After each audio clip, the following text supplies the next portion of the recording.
Vale, buenos días. Oh, good morning. My name's Gary Spratt, and my title is a bit of a mouthful. I'm General Manager of Fresh Produce Supply and Inbound Logistics for Bakkavor. I've got one slide on Bakkavor.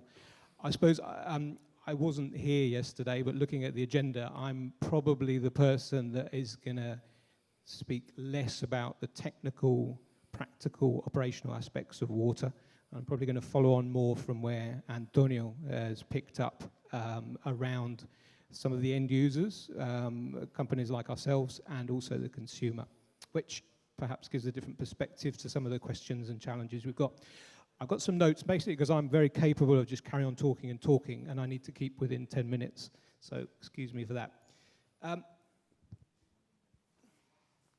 Just quickly, one slide on Bakkavor. Bakkavor is a fresh prepared food supplier. We operate in three markets, mainly in the UK, but also in Asia, particularly China, and also in the USA. We work in various different markets. I suppose one of the characteristics of those markets, which go across from prepared salads, fresh fruit into fresh pizzas, is the vast majority of our products are fresh, chilled, short shelf life. So when I say short shelf life, I'm 5 to 10 days, generally. A lot of our products are minimally processed. We do wash product, and on some of the prepared products we cook. But a lot of them are ready to eat, fresh, minimally processed. And the third key factor in a lot of our products is fresh produce. Fresh produce is a hugely important ingredient to us, and something that we spend a lot of time talking about. So today, I'm going to talk a little bit based from our experience in the UK rather than China or the US.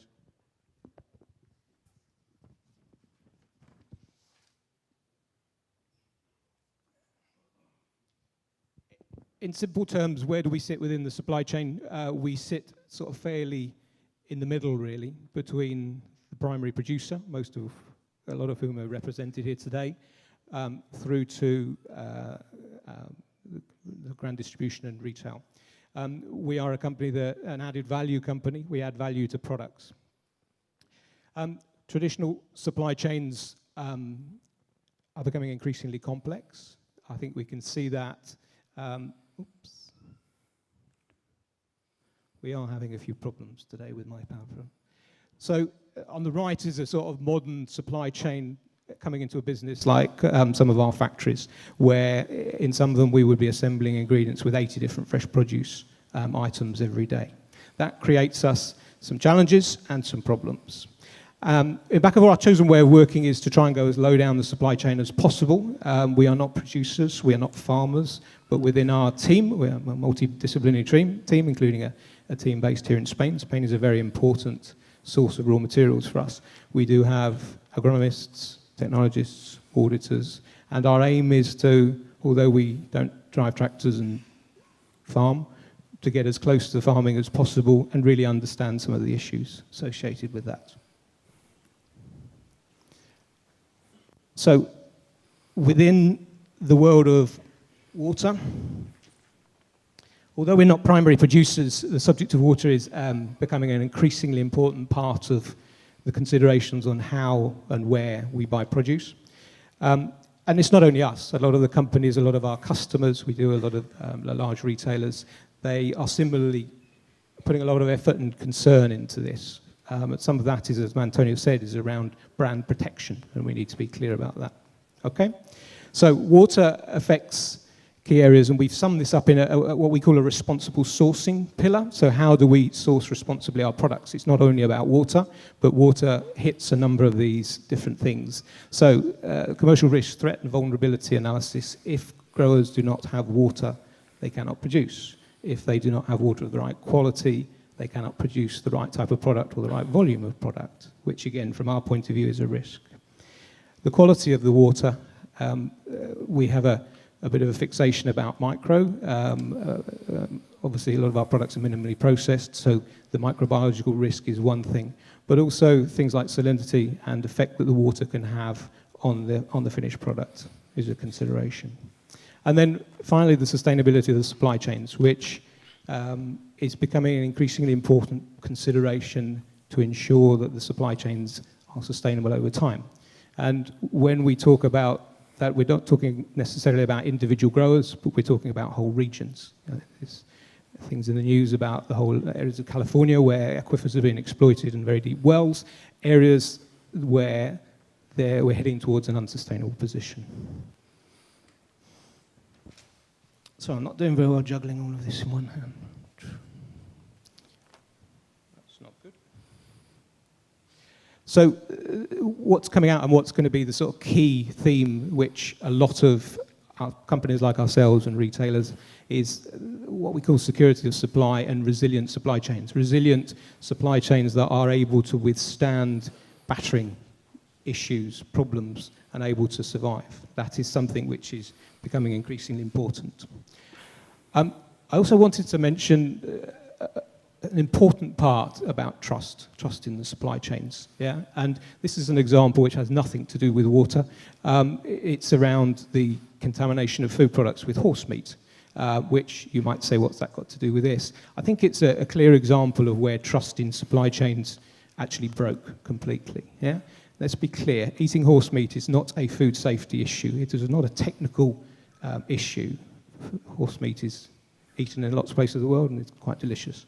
But it is not acceptable. In this case, it is a fraud. It is a food fraud. But I think the key thing here was to note how this completely broke the trust in certain supply chains. The effect on the companies involved, and I'm pleased to say that Bakkavor was not involved, but was devastating. People lost 15-20% of their turnover. There were companies that were delisted, and that effect still carries on. So even though we weren't affected, the effect in the industry has been felt universally. And I think when we're talking about some of the areas around water and decisions, what have you, I think making sure that all people within the supply chain are involved in some of those decisions is important, particularly before we get to a conclusion, so that people can be involved within that. This is a concept, again, you might say, what's this all about? This is a concept, this is not a new concept. This is something that we use quite a lot within our company. And it's a concept called VUCA, in English, volatility, uncertainty, complexity, and ambiguity. This was something that was actually invented by the army in, I think it was the Second World War, where they realized they had a load of officers that were very well trained, but they put them into a war situation and they froze because there's so many stimulus, so many changes, so many things that are uncertain, they didn't know what to do. And I think the world that we are living in now, whether that be extreme weather conditions, whether it be Brexit, if you live in the UK, whether it be changes in political or economic situations, then it is very easy for people to just not do anything. And when there are big issues, complex issues, then there are certain things that need to be done. And some of those are around being direct, getting to the root of the problem, being trustworthy, being open to listen and involved on areas to reach an agreed conclusion. So this is something that we sort of try and bring within our business to ensure that we're leading through times of extreme volatility. And what we're trying to avoid is just people putting their head in the sand until it becomes such a big issue, and then it comes out, and in some cases might be on the front page of the newspapers. So I didn't want to talk just about ourselves. I wanted to talk a little bit about consumers while I was here. I think some of the key factors of change within our market, there are a lot of changes happening. Yeah, some of those are demographic. We have households getting increasingly smaller, less people in households. People have more disrupted lives. People don't eat the same as they used to eat before. They eat at different times. We have different generations. We've had the millennials, now we're Generation X, Generation Y, Generation Zs, and they're bringing very different habits and very different ways of thinking. And my last slide, next slide, just sums up some of those, because they are changing some of the ways, and that is driving the ways that customers and people like ourselves are thinking. Yeah.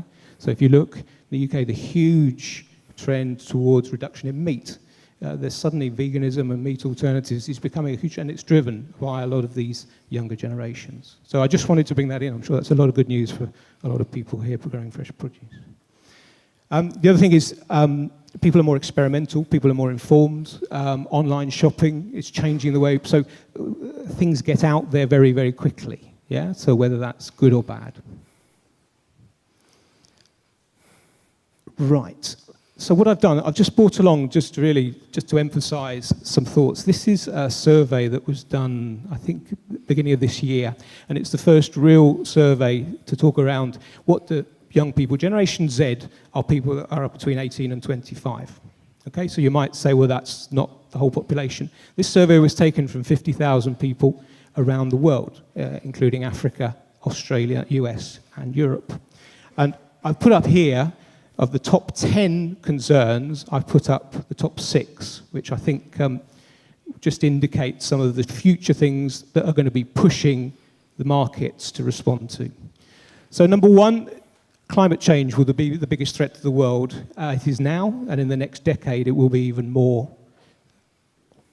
Number 2, they're keen to find solutions and take responsibility. Governments need to listen. If you look at what's gone on around plastics in the ocean, there's some huge movements going on there, and some of these are becoming very big, okay? This is an interesting one. Governments' regulations are required, but corporations need to take equal responsibility. This is the sort of thing that registers with people like ourselves, with our customers, with retailers, is we have a responsibility to adapt to what our customers, our consumers want. Young people consider they are greener, they're doing more than the older generations. Again, that's probably a perception, but this is the way they see themselves. And this one I think is very interesting.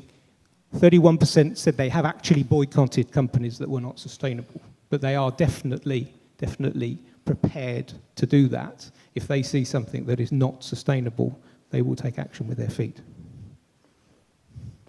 And then finally, around what needs to be done, what behavioural changes. I think the first one is interesting, a bit of a utopia. A society that values the environment over wealth and financial gain was considered by 48% of people. So this is not indicative of everything, and you may sit there slightly cynical, but there are some trends that are coming out there that certainly will start to drive some of the activities and some of the behaviours of companies. Right, my last slide, I've just summed up a few thoughts relating to today. Firstly, markets are demanding sustainable, resilient supply chains and trusted. I think the trust thing is very important, but we know that supply chains are under a lot of pressure, so they must be resilient to be able to resist to that. I think it's nice to be invited today because we probably wouldn't obviously fit within this arena of producers and academics and much more on a practical, technical level. But at the end of the day, we buy a lot of fresh produce, and our consumers and our customers have an opinion on some of the things that you're talking about. And I think having all of those, even though we might not normally fit together in a room, is quite an interesting. And I think we need to recognise the different objectives of people within that. Some of our consumers or companies like ourselves may have slightly different objectives. As Antonio said, efficiency of irrigation is not something we would audit, but food safety and sustainability is. I think we should recognise the differences of each party within that. Oops, that's not good. And then I think just a final conversation about perception. There's an expression, perception is reality. And I think when there are big topics, there are difficult decisions to be made, then I think getting people involved initially rather than presenting them with an issue at the end when it's already an issue, I think is important. And I think from our point of view, there are certain questions that we would like to be involved on. We can't offer practical, hands-on experience, and we're not farming, but we can add some perceptions and views of how ourselves and our customers would see that.